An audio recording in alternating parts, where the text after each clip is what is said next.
ਹੁਣ ਗੱਲ ਕਰਾਂਗੇ ਇੱਕ ਏਐਸਆਈ ਦੀ ਜਿਸਨੇ ਕਿ ਲੰਡਾ ਗੈਂਗ ਦੇ ਕੋਲ ਆਪਣੀ ਪਿਸਤੌਲ ਰਿਕਵਰੀ ਰੱਖੀ ਸੀ ਤੇ ਹੁਣ ਉਸ ਏਐਸਆਈ ਨੂੰ ਸਸਪੈਂਡ ਕਰ ਦਿੱਤਾ ਗਿਆ। ਪੰਜਾਬ ਪੁਲਿਸ ਦਾ ਏਐਸਆਈ ਹੈ ਪਵਨਦੀਪ ਸਿੰਘ ਉਸ ਦਾ ਨਾਮ ਹੈ, ਜਿਸ ਨੂੰ ਸਸਪੈਂਡ ਕੀਤਾ ਗਿਆ ਕਿਉਂਕਿ ਲੰਡਾ ਗੈਂਗ ਦੇ ਕੋਲ ਉਸਨੇ ਆਪਣੀ ਪਿਸਟਲ गिरवी रखी सी। नशे लई मुलजमां दे कोल अपनी सर्विस पिस्तौल उसदे वल्लों गिरवी रखी गई सी। 10,000 रुपए च आ जो अपनी पिस्टल है वो गिरवी रखी सी। रिवॉल्वर इसे पिस्तौल दे राही रंगदारी वसूलन दी तैयारी सन मुलजम जिक्र है कि एनकाउंटर के बाद पुलिस ने सर्विस पिस्तौल भी बरामद की है, रिकवर की है। कल पुलिस ने लंडा गैंग के 3 मुलजम काबू किए सी। मुठभेड़ दौरान जख्मी हालत 2 मुलजमां नूं गिरफ्तार किया गया सी, काबू किया गया सी। लंडा गैंग के कोल अपनी पिस्टल गिरवी रखने वाला एएसआई हुण सस्पेंड कर दिया गया। तस्वीर तुसीं वेख पा रहे हो। मेरे नाल मेरे सहयोगी सिद्धार्थ फोन लाइन ते जुड़े हुए ने। सिद्धार्थ, आज जो मुलजम एएसआई है इसनूं सस्पेंड कर दिया गया है, किहड़ी-किहड़ियां धारावां ते तहत मामला दर्ज किया गया है?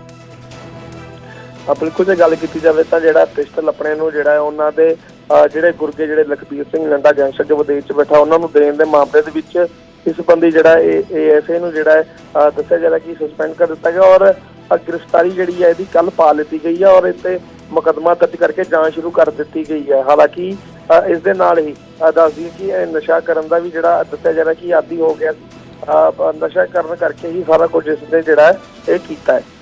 जी चलो, बहुत बहुत शुक्रिया सिद्धार्थ सानू तमाम जानकारी देने ते। तस्वीर तुसीं वेख पा रहे हो सस्पेंडेड एएसआई दी पवनदीप सिंह इसका नाम है। नशे करें दा आदि से जिस सब दे चलदे इस दे वल्लों इस पूरी घटना नूं अंजाम दिता गया। अपनी ही जो सर्विस रिवॉल्वर सी उसने गिरवी रखी लंडा गैंग दे कोल ते नशे दे लई मुलजमां दे कोल अपनी सर्विस पिस्तौल इस दे वल्लों गिरवी रखी गई। अगे वधांगे गल करांगे चंडीगढ़ दे एलांते मॉल च एक वड्डा हादसा टल गया क्योंकि 4 साला बच्ची दे मत्थे ते एक हैंगिंग लाइट लग गई। हैंगिंग लाइट लगन दे नाल बच्ची दे मत्थे ते सोजिश आ गई, सोज आ गई। परिवार ने पहला पुलिस नूं शिकायत दी पर बाद च कार्रवाई ना करन दे लई लिख के दे दिता। कानूनी उलझना तो बचन दे लई परिवार पिछे हट गया। जिक्र जो है कि पुलिस अपने पद्धर ते कार्रवाई कर सकती है, इस गल दा जिक्र परिवार दे वल्लों कीता गया। साडे नाल जो होया वो किसी दे नाल ना होवे, परिवार दा बयान स्टेटमेंट सामने आई है।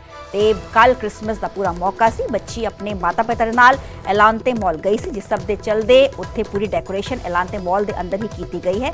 क्रिसमस सैलीब्रेशन नूं लैके जिस सब दे चलदे एक हैंगिंग लाइट दरअसल बच्ची दे मत्थे ते आके बची, जिस करके जो बच्ची दे मत्थे ते सोजिश आ गई। 4 साला बच्ची आ मासूम दसी जा रही है।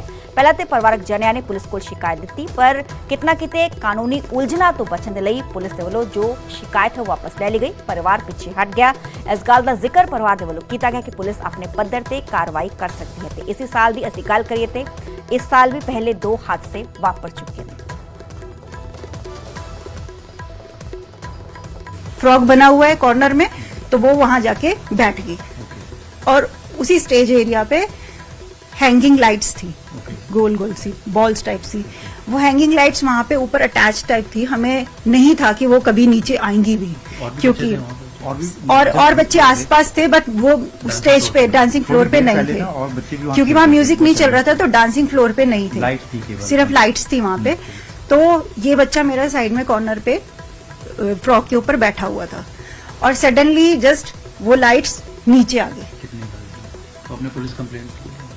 उसके बाद मेरे हस्बैंड ने, मैंने तो बच्चे के अंदर ही हो गई थी बिकॉज आई वाज मतलब लॉस्ट हो गई थी उस टाइम पे। तो हस्बैंड ने एकदम से वहाँ वीडियो उसकी बनाई बॉल्स की, कैसे नीचे तक हैंग कर रही थी वो बॉल्स मतलब होनी ही नहीं चाहिए थे। फिर उसके बाद इन्होंने पुलिस में फोन किया तो उन्होंने पुलिस आई थी वहाँ पे बात करने के लिए। हमने रिटर्न दी थी शिकायत रिटर्न हमने दे दी थी बट रिटर्न में हमने ये भी लिख दिया था मतलब दे वांट कि you have to write we don't want any action. उन्होंने हमें ये बोला था कि हम वहाँ से वो हटवा देंगे, हम उनसे बात करके वो चीजें करवा देंगे बट आप अगर आपको लीगली कंपनसेशन चाहिए या कुछ चाहिए then you can file a case. पर उसके लिए आपको अपने बच्चे के लिए मेडिकल करवाना पड़ेगा, सिटी स्कैन के through she has to go through. अब उसकी स्वेलिंग आई थी एंड हमें जैसे डॉक्टर ने पूछा कि उसे कोई वॉमिटिंग आई या चक्कर आई या आईज ब्लर विजन हो रही है, कुछ ऐसा हुआ है, हमने कहा नहीं हो रहा है।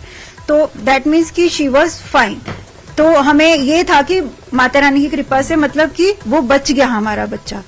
तो हमें नहीं जाना कि she should go through that trauma कि वो सिटी स्कैन से जाए। 4.5 साल का बच्चा सर सिटी स्कैन के लिए हम